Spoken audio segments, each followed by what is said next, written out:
Assalamualaikum warahmatullahi wabarakatuh. Nama Arum Retna Rabia, kelas 1B, Prodi D3 Keperawatan Poltekkes Bengkulu. Untuk memahami proses produksi telur, mari kita lihat beberapa organ reproduksi wanita atau alat kelamin wanita. Yang pertama ini adalah uterus atau rahim. Yang kedua adalah tubuh Fallopi. Yang ketiga ovarium atau indung telur. Yang keempat vagina atau mulut rahim. Mari kita perbesar ovarium untuk melihat perkembangan telur. Kita bisa melihat dalam ovarium di sebelah kiri gambar berwarna ungu adalah sel telur yang sedang berkembang. Semenjak dilahirkan, seluruh sel telur yang dimiliki wanita tersimpan dalam ovarium dalam keadaan tak berkembang. Bulan sekali, perintah hormonal dari otak memerintah ovarium untuk memproduksi folikel, di mana folikel yang dominan akan melepaskan sel telur dewasa untuk pembuahan. Lihatlah folikel yang berkembang dalam ovarium ini. Folikel adalah kumpulan sel yang mengelilingi telur dan menyuburkannya. Pada masa ini, selaput rongga rahim menebal untuk persiapan pertumbuhan sel telur yang telah dibuahi untuk menjadi janin atau cabang bayi. Selain itu, ovarium menghasilkan hormon estrogen dan progesteron. Bila kadar estrogen mencapai puncaknya, maka hormon ini akan memberi umpan balik ke kelenjar di otak melepaskan atau menyuntik LH untuk menyimpan telur atau pembuahan.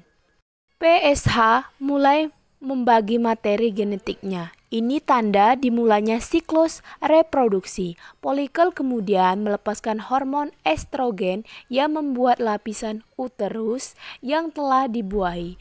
Dalam perjalanan menuju uterus, ada dua hal yang terdapat terjadi pada telur. Dibuahi oleh sperma atau tidak jika perbuahan biasanya terjadi di tubuh Fallopi dari situs telur menuju uterus dan ternama dalam dinding lapisan uterus untuk menyuburkan dirinya. Jika telur tidak dibuahi dalam 24 jam setelah keluar dari ovarium, ia berhenti berkembang dan hancur sebelum mencapai uterus. Sebagai gantinya, uterus mengeluarkan lapisan dalam bentuk menstruasi selama 4-5 hari. Siklus reproduksi berkisar antara 21 hingga 24 hari, hanya sekitar 10 hingga 15% wanita yang memiliki siklus 28 hari. Menghitung siklus reproduksi dapat dilakukan membuat catatan pada kalender, dengan demikian masa subur dapat diketahui. Hal ini sangat berguna untuk menentukan kapan masa subur dan populasi terjadi setiap bulan pada hari kelima siklus reproduksi. Siklus reproduksi selaput rongga rahim mulai tumbuh dan menebal sebagai persiapan kemungkinan terjadinya kehamilan. Pada sekitar hari ke-14 terjadi proses pelepasan telur ovarium atau populasi sel telur masuk ke dalam salah satu saluran Fallopi, dan jika saat ada sperma yang masuk maka terjadinya pembuahan. Jika terjadi pembuahan, sel telur yang telah dibuahi akan masuk ke rahim dan tumbuh menjadi janin.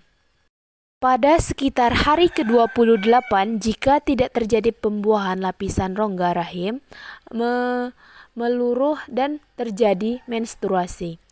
Berikutnya pembuahan. Jutaan sperma di lapisan satu kali. Ejakulasi saat puncak senggama.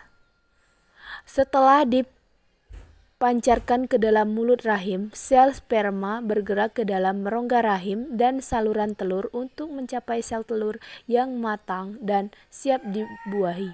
Dari jutaan sperma yang dipancarkan, hanya beberapa yang dapat bertahan hidup, mencapai indung telur, dan hanya satu yang akan bertahan hidup sampai indung telur.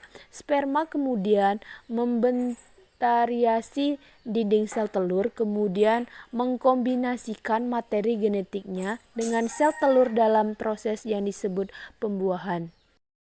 Sedangkan untuk kehamilan, 3 bulan pertama kehamilan terjadi selama 14 minggu dan 40 minggu masa kehamilan. Pada masa ini, wanita mengalami beberapa perubahan emosi yang dikarenakan perubahan hormon pada tubuhnya, dan pada saat ini pula sering terjadi rasa mual-mual pada pagi ataupun malam hari. Pada minggu pertama, hampir seluruh organ internal janin telah terbentuk. Janin mulai menggapai bahan sudah dapat sedikit bergerak.